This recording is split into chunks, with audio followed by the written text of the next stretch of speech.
Mount Kailash is a peak in the Kailas Range, which forms part of the Transhimalaya in Tibet.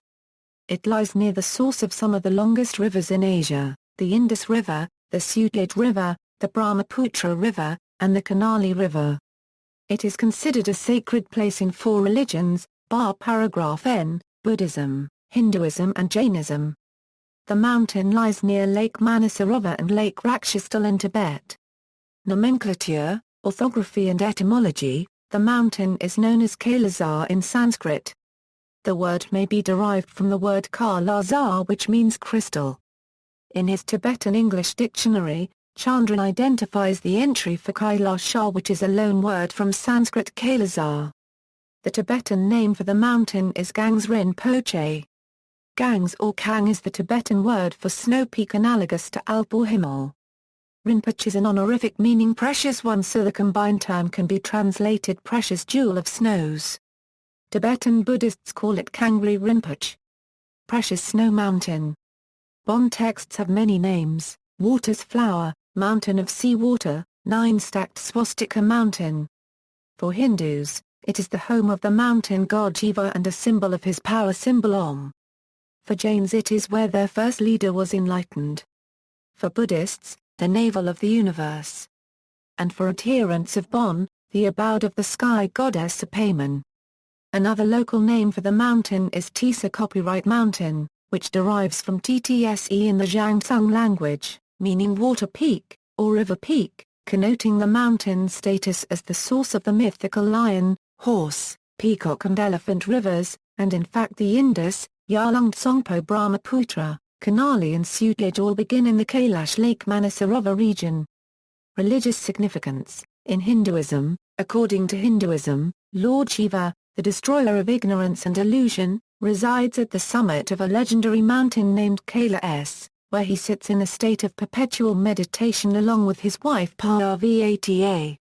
According to Charles Allen, one description in the Vishnu Purana of the mountain states that its four faces are made of crystal, ruby, gold, and lapis lazuli. It is a pillar of the world and is located at the heart of 6 mountain ranges symbolizing a lotus.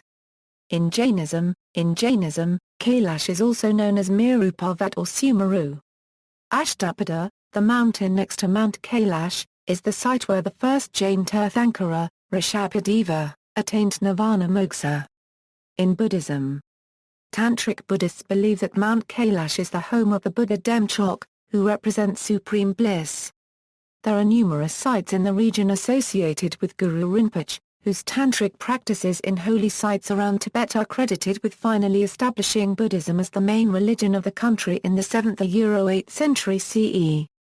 It is said that Milarepa, champion of Tantric Buddhism, arrived in Tibet to challenge Naro Bar Paragraph N Chung, champion of the Bar Paragraph N religion of Tibet. The two magicians engaged in a terrifying sorcerer's battle, but neither was able to gain a decisive advantage. Finally, it was agreed that whoever could reach the summit of Kailash most rapidly would be the victor. While Naro Bar Paragraph N Chung sat on a magic drum and soared up the slope, Milarepa's followers were dumbfounded to see him sitting still and meditating. Yet when Naro Bar Paragraph N Chung was nearly at the top, Milarepa suddenly moved into action and overtook him by riding on the rays of the sun, thus winning the contest. He did, however, fling a handful of snow onto the top of a nearby mountain, since known as Bar Paragraph Nri, bequeathing it to the Bar Paragraph Npo and thereby ensuring continued Bar Paragraph Npo connections with the region.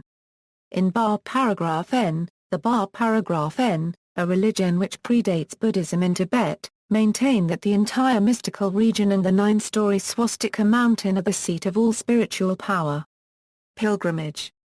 Every year, thousands make a pilgrimage to Kailash, following a tradition going back thousands of years. Pilgrims of several religions believe that circumambulating Mount Kailash on foot is a holy ritual that will bring good fortune. The peregrination is made in a clockwise direction by Hindus and Buddhists. Followers of the Jain and Bar Paragraph Npo religions circumambulate the mountain in a counterclockwise direction. The path around Mount Kailash is 52 km long. Some pilgrims believe that the entire walk around Kailash should be made in a single day, which is not considered an easy task. A person in good shape walking fast would take perhaps 15 hours to complete the 52 km trek. Some of the devout do accomplish this feat, little daunted by the uneven terrain, altitude sickness and harsh conditions faced in the process. Indeed, other pilgrims venture a much more demanding regimen, performing body-length prostrations over the entire length of the circumambulation. The pilgrim bends down, kneels, prostrates full length, makes a mark with his fingers, rises to his knees, prays, and then crawls forward on hands and knees to the mark made by her fingers before repeating the process. It requires at least 4 weeks of physical endurance to perform the circumambulation while following this regimen. The mountain is located in a particularly remote and inhospitable area of the Tibetan Himalayas. A few modern amenities, such as benches, resting places and refreshment kiosks, exist to aid the pilgrims in their devotions. According to all religions that revere the mountain, setting foot on its slopes is a dire sin. It is claimed that many people who ventured to defy the taboo have died in the process. It is a popular belief that the stairways on Mount Kailash led to heaven. Following the political and border disturbances across the Chinese-Indian boundary, pilgrimage to the legendary abode of Lord Shiva was stopped from 1954 to 1978. Thereafter, a limited number of Indian pilgrims have been allowed to visit the place, under the supervision of the Chinese and Indian governments, either by a lengthy and hazardous trek over the Himalayan terrain, travel by land from Kathmandu, or from Lhasa, where flights from Kathmandu are available to Lhasa, and thereafter travel over the Great Tibetan Plateau by car. The journey takes 4 night stops, finally arriving at Darkhan at elevation of 4,600 am, small outpost that swells with pilgrims at certain times of year. Despite its minimal infrastructure, modest guest houses are available for foreign pilgrims, whereas Tibetan pilgrims generally sleep in their own tents. A small regional medical center serving far western Tibet and funded by the Swiss Ngari Kasum Foundation was built here in 1997. Walking around the holy mountain a part of its official park has to be done on foot, pony or yak, taking some 3 days of trekking starting from a height of around 15,000 ft past the Tarbosh to cross the Draparagraph LMA Pass 18,200 ft, and encamping for 2 nights en route. First, near the meadow of Dirapak Gompa, some 2 to 3 km before the pass, and second, after crossing the pass and going downhill as far as possible. Geology. The region around Mount Kailash and the Indus headwaters area is typified by wide-scale faulting of metamorphosed late Cretaceous to mid-Cenozoic sedimentary rocks which have been intruded by igneous Cenozoic granitic rocks. Mount Kailash appears to be a meter-sedimentary roof pendant supported by a massive granite base. The Cenozoic rocks represent offshore marine limestones deposited before subduction of the Tethys oceanic crust. These sediments were deposited on the southern margin of the Asia Block during subduction of the Tethys oceanic crust prior to the collision between the Indian and Asian continents. Mountaineering. In 1926, Hugh Rutledge studied the North Face, which he estimated was 6,000 ft high and utterly unclimbable, and thought about an ascent of the Northeast Ridge, but he ran out of time. Rutledge had been exploring the area with Colonel R.C. Wilson, who was on the other side of the mountain with his Sherpa named Satan. According to Wilson, Satan told Wilson, "Sahib, we can climb that." As he too saw that the SE Ridge represented a feasible route to the summit. Further excerpts from Wilson's article in the Alpine Journal show that he was serious about climbing Kailash, but he also ran out of time. Herbert Tiki was in the area in 1936, attempting to climb Gurla Mandhata. When he asked one of the Garpans of Ngari whether Kailash was climbable, the Garpan replied, "Only a man entirely free of sin could climb Kailas. And he wouldn't have to actually scale the sheer walls of ice to do it. He'd just turn himself into a bird and fly to the summit." Reinhold Messner was given the opportunity by the Chinese government to climb in the mid-1980s, but he declined. In 2001 the Chinese gave permission for a Spanish team to climb the peak, but in the face of international disapproval the Chinese decided to ban all attempts to climb the mountain. Messner, referring to the Spanish plans, said, "If we conquer this mountain, then we conquer something in people's souls, I would suggest they go and climb something a little harder. Kailash is not so high and not so hard. See also, Kailash, Kin or Kailash, Notes. References, Albinia, Alice. Empires of the Indus, The Story of a River. First American edition W. W. Norton and Company, New York. ISBN 978-0-393-33860-7. Namaki, Kazoshi. Tibet. Boston, Shambhala, 1997. Thurman, Robert and Tad Wise, Circling the Sacred Mountain, A Spiritual Adventure Through the Himalayas. New York, Bantam, 1999. ISBN 0-553-37850-3 Euro tells the story of a Western Buddhist making the trek around Mount Kailash. Snelling, John. The Sacred Mountain, The Complete Guide to Tibet's Mount Kailas. First edition 1983. Revised and enlarged edition, including, Kailas Manasarovar Traveler's Guide. Fords by H.H. The Dalai Lama of Tibet and Christmas Humphreys. East-West Publications, London and The Hague.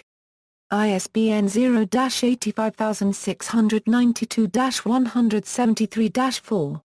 Elevation, Chinese Snow Map Kangrinboqê, published by the Lanzhou Institute of Glaciology, Chinese Academy of Sciences. Further reading, Allon, Charles A. Mountain in Tibet, The Search for Mount Kailas and the Sources of the Great Rivers of Asia, Allon, Charles. The Search for Shangri-La, A Journey into Tibetan History. Little, Brown and Company. Reprint, Abacus, London. 2000. ISBN 0-349-11142-1. A Tibetan Guide for Pilgrimage to Tsay and Mtsho Marpham. Tony Huber and Spak Rigzin. In Sacred Spaces and Powerful Places in Tibetan Culture, a collection of essays. Edited by Tony Huber, ppA 125 Euro 153. The Library of Tibetan Works and Archives, Dharamsala, HP, India. ISBN 81-86470-22-0. Stein, R. A. Les Tribus Anciennes des Marches Sino-Tibet Copyright La Copyright Gens, Classifications et Histoire. Presses Universitaires de France, Paris. Johnson, Russell, and Moran, Kerry. The Sacred Mountain of Tibet, On Pilgrimage to Kailas. Park Street Press, Rochester, Vermont. ISBN 0-89281-325-3. Govinda, Lama Anagarika. The Way of the White Clouds, A Buddhist Pilgrim in Tibet. Shambhala Publications, Incorporated. Boulder, Colorado. Reprint with foreword by Peter Matthiessen, Shambhala Publications, Incorporated. Boston, Massachusetts, 1988. ISBN 0-87773-007-5. Thubron, Colin. To a Mountain in Tibet. Chatto and Windus, London. ISBN 978-0-7011-8380-6. External links, Walk Around Kailash video and still images illustrating the pilgrimage route around Mount Kailash and parts of Lake Manasarovar, including the Saga Dawar Full Moon Festival celebrating the life of the Buddha. Nodes/10,016 Basic results of expedition to Kailash in the May 2010, Google Maps. Google the place where Lord Buddha showed twin miracle. A Euro Shrivesti, Maps. Google the place where Lord Buddha came down from Dao Wading. A Euro Sankeeza.